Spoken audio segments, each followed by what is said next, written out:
இன்றைக்கி செகண்ட் நாள் ஈவினிங் பூஜைக்கு வேர்க்கடலை கடுகு போட்டு தாளித்து வச்சுருக்கேன். அதில் இந்த வேர்க்கடலை காலம்பரையே ஊற வச்சு வேக வச்சுருக்கேன். இதுலேயே உப்பு போட்டேன். வேர்க்கடலை சுண்டல். அதில் கொஞ்சம் கேரட் போட்டுக்குவோம். கேரட் துருவினது, கொஞ்சம் குடமிளகாய் போட்டுக்குவோம்.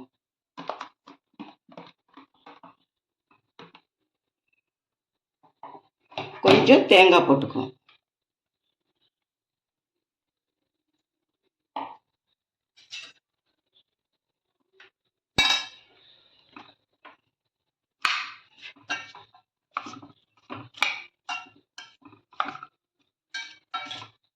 இது மாதிரி செஞ்சீங்கன்னா வேர்க்கடலை சுண்டல் சூப்பராக இருக்கும் சாப்பிட்றதுக்கு. நீங்கள் சாப்பிடும்போது இது பூஜைக்காகவே இதில் ஆனியன் போடல.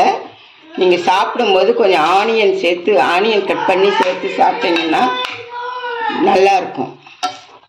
இது அங்கே வேர்க்கடலை கடலை இப்படி செஞ்சீங்கன்னா சூப்பராக இருக்கும் பூஜைக்கு.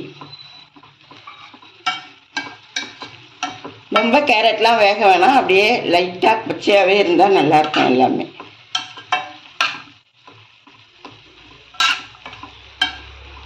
இன்றைக்கி செகண்ட் நாள், ரெண்டாவது ஈவினிங் சுண்டல் பூஜை.